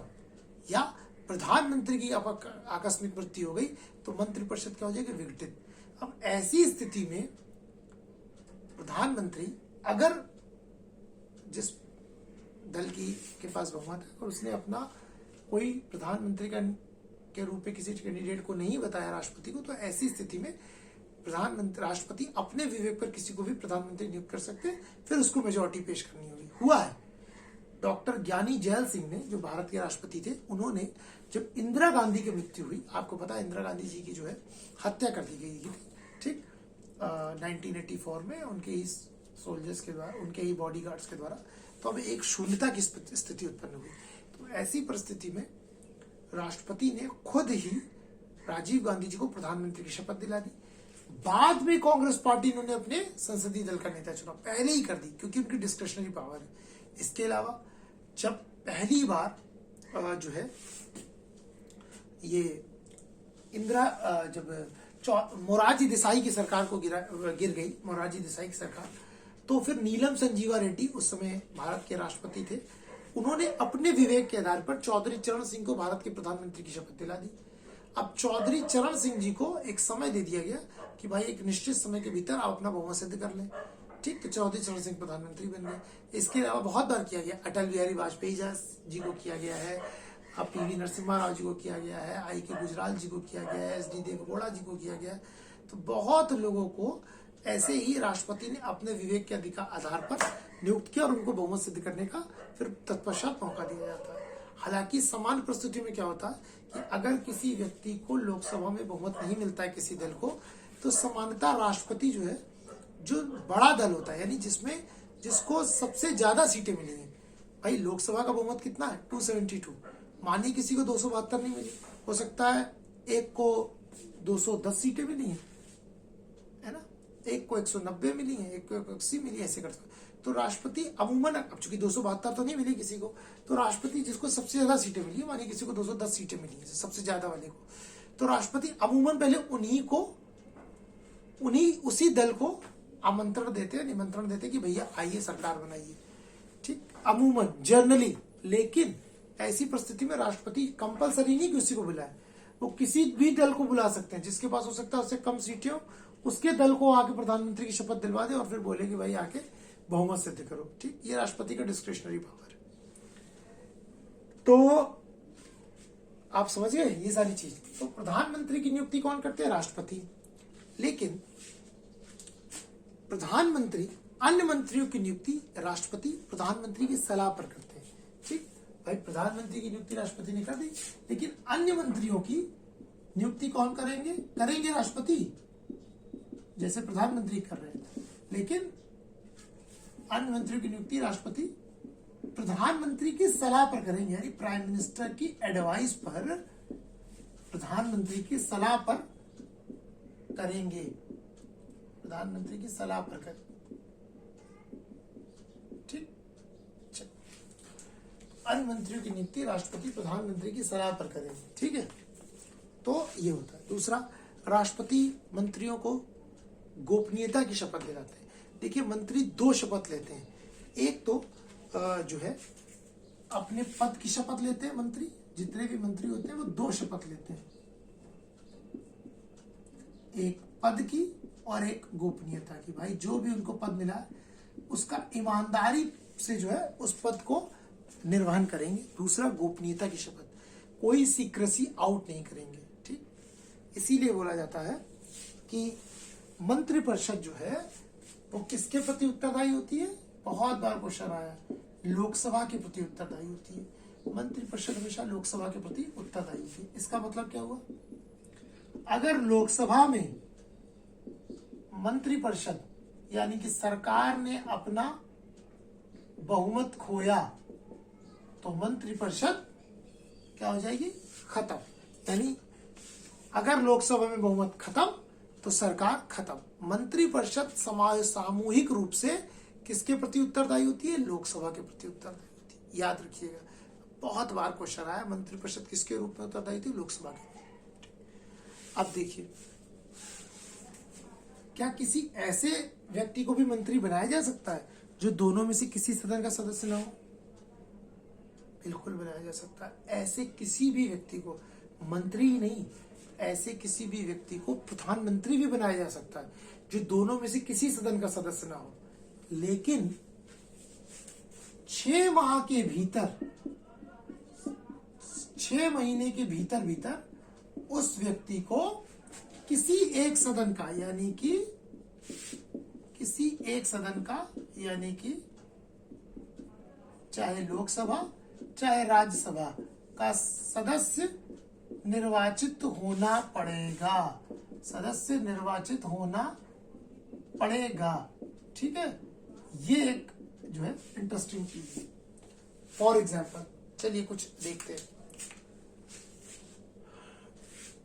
डॉक्टर मनमोहन सिंह जी प्रधानमंत्री के रूप में पहले देखते हैं। जब 2004 में यूपीए की सरकार आई, यूनाइटेड प्रोग्रेसिव एलायंस, ठीक, सप्रंग संयुक्त प्रगतिशील गठबंधन, जिसको सरल भाषा में इसमें सबसे बड़ा दल था कांग्रेस। ठीक, तो 2004 में जब कांग्रेस पार्टी जीत कर आई तो ये हुआ भाई सोनिया गांधी जी जो है देश के प्रधानमंत्री बनेंगी। बिल्कुल शपथ ग्रहण का समारोह और सब कुछ सुनाई पड़ा था। लेकिन अचानक कुछ सर्कमस्टेंसेस बदले। राजनीति में ऐसे ही होता है, राजनीतिक परिदृश्य बहुत तेजी से जो है घटता बढ़ता रहता है, बड़ी तेजी से बदलता है। जितनी तेज ऋतुएं नहीं बदलती उतनी तेज राजनीतिक परिदृश्य बदलते हैं। इसीलिए बोला जाता है राजनीति में कभी कोई किसी का स्थायी मित्र या स्थायी शत्रु नहीं होता। ठीक, और भाग्य क्या होता है, ठीक, वो यहीं से समझ में आ जाता है। सोचिए 2004 की कैंपेनिंग चल रही है, किसी को नहीं पता था कौन, किसी को पता मतलब प्रधानमंत्री के रूप में मनमोहन सिंह चुनाव लड़ सकते हैं या प्रधानमंत्री कैंडिडेट। इवन वो तो लोकसभा का चुनाव भी नहीं लड़े। ठीक, तो ऐसे ही थे। लेकिन अचानक राजनीतिक प्रदर्शन बदला, पता नहीं क्या हुआ बैकग्राउंड में कि सोनिया गांधी जी जो है फिर भारत की प्रधानमंत्री नहीं बन पाई शपथ ग्रहण से पहले। और फिर नाम सजेस्ट हुआ भाई कौन बनेगा, तो सबको लगा कि भाई अगर सोनिया गांधी नहीं बनेगी तो फिर सबसे बड़ा नाम उस समय कांग्रेस पार्टी में जो है एक बहुत ही पुराने और कद्दावर नेता, काफी नेता थे वहां पर कांग्रेस पार्टी बड़े बड़े, लेकिन लगा भाई सबसे ऊपर जो नाम चल रहा था वो नाम था हमारे भूतपूर्व स्वर्गीय राष्ट्रपति जी प्रणब मुखर्जी। तब तो नहीं थे, तब कांग्रेस पार्टी से जुड़े हुए थे। किसका नाम था? प्रणब मुखर्जी। भाई लगा अगर सोनिया गांधी मुख्यमंत्री प्रधानमंत्री नहीं बनेंगी तो कौन बनेगा? प्रणब मुखर्जी बनेंगे, है ना। प्रणब मुखर्जी नहीं बनेंगे तो हो सकता है भाई चिदम्बरम जी को बना दिया जाए, वो नहीं बनेंगे तो शिवराज पाटिल को बना दिया जाए, वो नहीं बनेंगे तो कपिल सिब्बल, बहुत लोग लंबी लाइन थे। गुलाम नबी आजाद था साहब थे। लेकिन एकदम से एक नाम निकल कर आता है डॉक्टर मनमोहन सिंह। डॉक्टर मनमोहन सिंह भारत के वित्त मंत्री रह चुके हैं, 1991 में आरबीआई के गवर्नर रह चुके हैं। ठीक, लेकिन वो कभी लोकसभा का चुनाव नहीं लड़े। और मैंने आपको बताया कि जो लोकसभा प्रधानमंत्री होता है वो भारत का सबसे लोकप्रिय व्यक्ति होता है। हमेशा प्रधानमंत्री सदन के निचले सदस्य यानी लोकसभा का नेता होता है। ठीक, क्यों? क्योंकि देखिए मंत्रिपरिषद किसके प्रति उत्तरदायी है? लोकसभा के प्रति। तो प्रधानमंत्री को भी उत्तरदायी होना पड़ेगा लोकसभा के प्रति, भले ही वे लोकसभा का सदस्य हो या ना हो। एक सदस्य के रूप में वो उसी सदन का उत्तरदायी होगा जिसका वह सदस्य है, लेकिन एक मंत्री के रूप में वह उत्तरदायी लोकसभा के प्रति उत्तरदायी होगा। तो मनमोहन सिंह जी जब आए तो उनको प्रधानमंत्री पद की शपथ दिला दी गई और 6 माह के भीतर उन्होंने राज्यसभा की सदस्यता ग्रहण कर ली। असम से चुनकर आ गए वो। तो मनमोहन सिंह जी 10 साल तक भारत के प्रधानमंत्री रहे और कहां से चुनकर आए? वो चुनकर आए असम से। ठीक, तो कोई व्यक्ति 6 माह के भीतर किसी एक सदन का सदस्य उसको निर्वाचित होना पड़ेगा। तो अगर वो सदस्य नहीं है तो भी हो सकता है।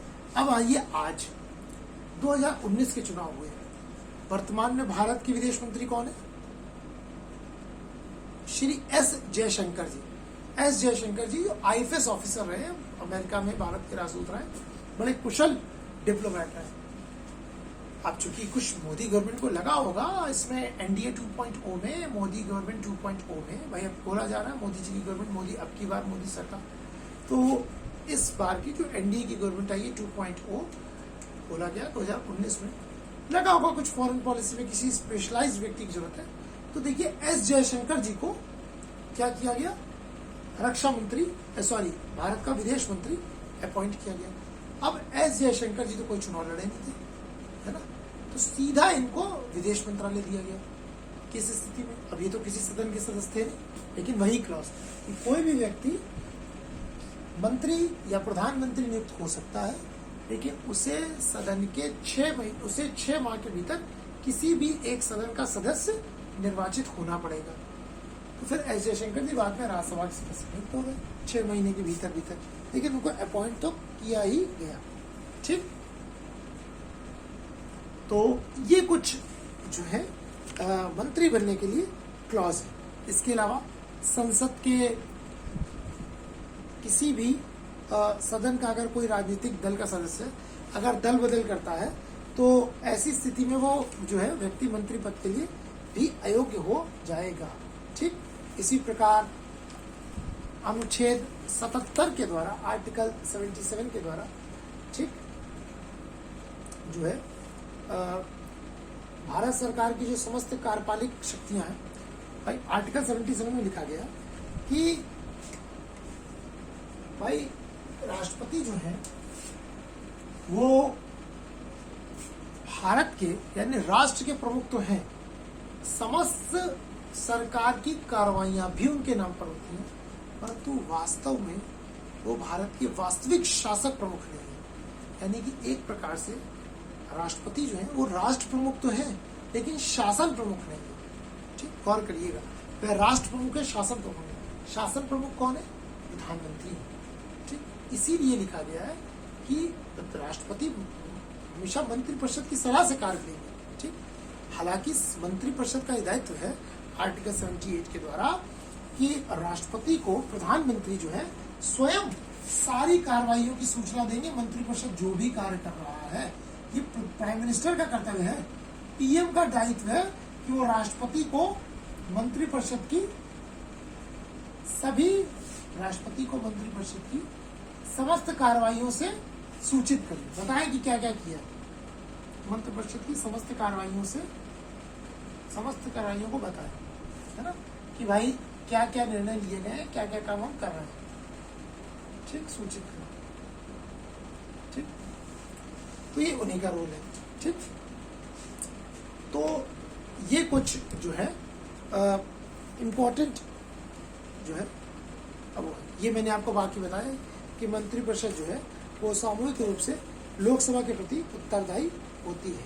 ठीक, इसी प्रकार प्रधानमंत्री मैंने बताया आर्टिकल 75(1) के द्वारा राष्ट्रपति प्रधानमंत्री की नियुक्ति करते हैं और प्रधानमंत्री जो है वो उनकी सलाह से मंत्री की नियुक्ति होती है। ठीक, वो ही सलाह करते हैं, तो राष्ट्रपति करते हैं, लेकिन राष्ट्रपति अपनी इच्छा से किसी मंत्री को हटा नहीं सकते। मैंने क्या लिखा है? मंत्री की नियुक्ति भी राष्ट्रपति करते हैं, लेकिन अपनी इच्छा से किसी मंत्री को वो हटा नहीं सकते। प्रधानमंत्री जब उनको रिकमेंड करेंगे कि भाई इस व्यक्ति मंत्री को हटा दे, तो फिर हटाना पड़ता है। ठीक, एक मंत्री के त्यागपत्र देने से मंत्रिपरिषद को कोई फर्क नहीं पड़ता।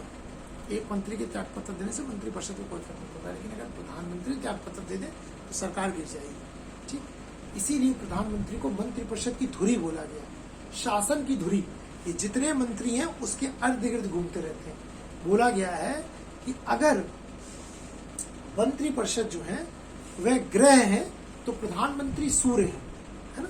ज्योग्राफी में उन्होंने देखा है कि सारे जो प्लैनेट्स होते हैं, सारे जो मंत्री होते हैं वो किसके इर्द गिर्द चक्कर काटते हैं? सूर्य के। इसी प्रकार अगर प्रधानमंत्री शासन की धुरी है तो ये सारे मंत्री ग्रह है जो प्रधानमंत्री के आसपास चक्कर काटते रहते हैं।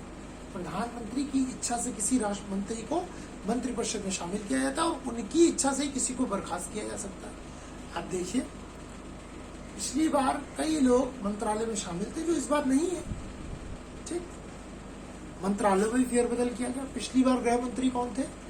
श्री राजनाथ सिंह जी। अमित शाह पिछली बार जो है मंत्रिपरिषद में नहीं थे, वो लोकसभा का चुनाव नहीं लड़ते, वो तो बीजेपी के अध्यक्ष थे। इस बार अमित शाह जी को गृह मंत्रालय दिया गया सीधा लाके, राजनाथ सिंह जी को रक्षा मंत्रालय दिया गया। ठीक, पिछली बार गृह मंत्री राजनाथ सिंह थे, रक्षा मंत्री कौन थे? रक्षा मंत्री श्री निर्मला सीतारमण जी थी। वित्त मंत्रालय अरुण जेटली जी को दिया गया था, अरुण जेटली जी का चूंकि देहांत हो गया इस बार, है ना।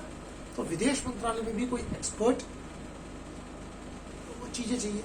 चूंकि पिछली बार सुषमा स्वराज जी थी, बड़ी काबिल थी, तो अब सुषमा स्वराज जी बहुत ही योग्य थी, तो सुषमा स्वराज जी का भी निधन हो गया। तो इस बार एस जयशंकर जी को विदेश मंत्रालय में लाया गया, गृह मंत्रालय अमित शाह जी को दिया गया, रक्षा मंत्रालय राजनाथ सिंह को दिया गया और वित्त मंत्रालय श्रीमती निर्मला सीतारमण जी को दिया गया। तो ये प्रधानमंत्री के विवेक पर निर्भर करता है, क्योंकि प्रधानमंत्री शासन की धुरी है। प्रधानमंत्री के नाम पर ही लोकसभा का चुनाव लड़ा जाता है, क्योंकि माना जाता है कि प्रधानमंत्री जो है वो देश का सबसे लोकप्रिय व्यक्ति होता है। ठीक, तो ऐसा होता है। ठीक, हालांकि अमूमन जो भी जितने भी लोग प्रधानमंत्री होते हैं, मोस्टली लोग जो है वो आप ये समझ लीजिए कि वो लोग जो है मोस्टली लोग लोकसभा से ही चुनकर आते हैं। क्योंकि जो सब लोकसभा के चुनाव एक तरह से माना जाता है प्रधानमंत्री का चुनाव, है ना। आप देखिए वर्तमान में जो लोकसभा के चुनाव हुए या इससे पहले 2014 के हुए, आप देखिए एक व्यक्ति के नाम पर पूरा चुनाव लड़ा जा रहा था। अब की बार मोदी सरकार, है ना। चुनाव किसके थे? लोकसभा के।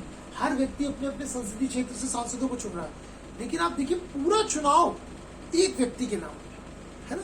कि प्राइम मिनिस्टर कौन होंगे? मोदी जी। एक जबरदस्त आकर्षण प्रधानमंत्री प्रति, भाई फैन फॉलोइंग है उनकी, लोग उनको पसंद करते हैं। आप आसान नहीं है। अगर एक व्यक्ति निकल कर आते हैं महामारी के दौर पर, बोल देते हैं कि आप दीपक जलाएं, लोग बिना दिवाली के दीपक जला रहे हैं। आप सोचिए कितना ट्रस्ट है लोगों को, क्योंकि इसीलिए सबसे लोकप्रिय व्यक्ति है ना। उन्होंने बोला थाली बजाइए, लोगों ने थाली बजाई। ये विश्वास है लोगों का अपने प्रधानमंत्री के प्रति। नोटबंदी हुई, लोगों ने सहर्ष स्वीकारा। जीएसटी हुई, लोगों ने सहर्ष स्वीकारा उस कष्ट को।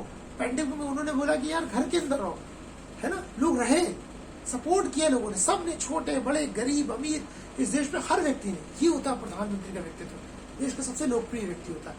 और चूंकि चुनाव तो लोकसभा के ही होते हैं, इसलिए अमूमन व्यक्ति लोकसभा से चुनकर आते हैं। हालांकि कुछ प्रधानमंत्री ऐसे भी हुए जो राज्यसभा से चुनकर आए, है ना। कौन कौन? एक बार स्वयं इंदिरा गांधी जी, क्योंकि इंदिरा गांधी बड़ी लोकप्रिय जो है भारत की प्रधानमंत्री रही है, लंबे समय तक रही है, लेकिन फिर भी एक बार जो है वो राज्यसभा से चुनकर आई थी, वो चुनाव में हार गई थी। ठीक, तो कब? इंदिरा गांधी जी 1966 में, लिख लीजिएगा, पीएम जो राज्यसभा के सदस्य चुने गए। अमूमन सारे लोकसभा से होते हैं। मोदी जी भी देखिए दोनों बार कहां से, बनारस से, है ना। दोनों लोकसभा बार वहीं से। तो इंदिरा गांधी, भाई जेएल नेहरू तो इलाहाबाद से आते थे। 1966 में इंदिरा गांधी जी जो है वह कहां से आई? राज्यसभा से। इसके बाद देव गौड़ा जी, ठीक, HD देव गौड़ा जी,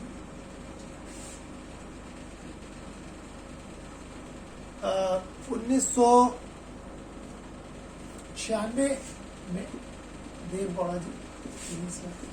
फिर मनमोहन सिंह जी, आपको पता है 2 कार्यकाल मनमोहन सिंह जी, 2004 और 2009, दोनों बार वो असम से लोकसभा सदस्य रहे। अच्छा, कुछ ऐसे भी मंत्री रहे हैं जो मुख्यमंत्री रहे हैं पहले और बाद में प्रधानमंत्री। तो क्वेश्चन आ सकता है, अब तक कुल 6 ऐसे व्यक्ति जो है वह रहे हैं जो पहले कभी प्रधानमंत्री थे और बाद में पहले कभी सीएम थे और बाद में क्या बने? पीएम। CM to PM. तो क्वेश्चन पूछ सकता है आज तक कितने लोग ऐसे रहे? तो 6 लोग रहे। सबसे पहला नाम मोरारजी देसाई, ये बॉम्बे के सीएम थे। बाद में आपको पता है देश के प्रधानमंत्री बने। चौधरी चरण सिंह जी, उत्तर प्रदेश के चौधरी चरण सिंह जी, अभी इन्हीं के नाम पर उत्तर प्रदेश में लखनऊ हवाई अड्डे का नाम रखा गया, चौधरी चरण सिंह जी। इनके पुत्र थे अजीत सिंह जी, जिन्होंने एक नई पार्टी बनाई थी राष्ट्रीय लोकदल। अभी हाल ही में उनका निधन हो गया, मुश्किल से 10 या 15 दिन पहले।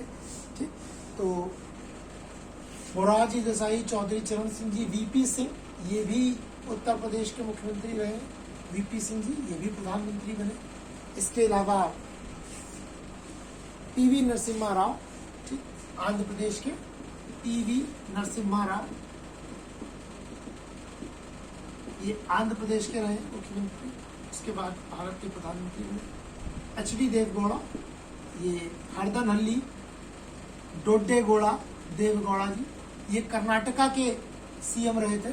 ठीक, और अंतिम में नरेंद्र मोदी जी, ये गुजरात के सीएम रहे थे।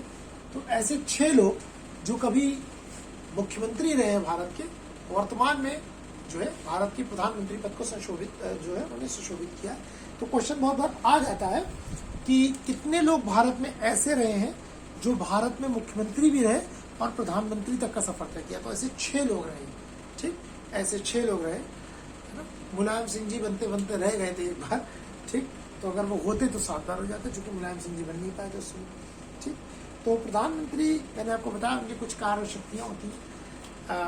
अंतर्राष्ट्रीय संधियाँ जो है या विदेश नीति में प्रधानमंत्री की बड़ी महत्वपूर्ण भूमिका होती है ना। उन्हीं की सलाह पर राष्ट्रपति मंत्रियों की नियुक्ति करते हैं, उनकी सलाह पर कोई मंत्री जो है मंत्रिपरिषद से बर्खास्त किया जा सकता है, ठीक। प्रधानमंत्री स्वयं हमेशा मंत्रिपरिषद की बैठक की अध्यक्षता करते हैं, ठीक। वे स्वयं पद से त्यागपत्र देकर मंत्रिमंडल को बर्खास्त भी कर सकते हैं, ठीक।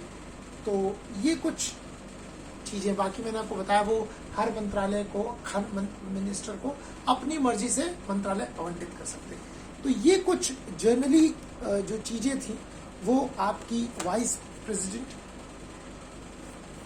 प्राइम मिनिस्टर और प्राइम मिनिस्टर से और काउंसिल ऑफ मिनिस्टर संबंधित। तो ये सारी चीजें थी। तो इम्पोर्टेंट सेक्शन है, काफी क्वेश्चन आ जाते हैं। तो आशा करता हूँ कि ये चैप्टर जो है आपको अच्छे से क्लियर हुआ होगा। तो अपने नेक्स्ट चैप्टर में हम एक नेक्स्ट टॉपिक के साथ आपसे मिलते हैं। तब तक के लिए thank you so much and जय हिंद टू एवरीवन।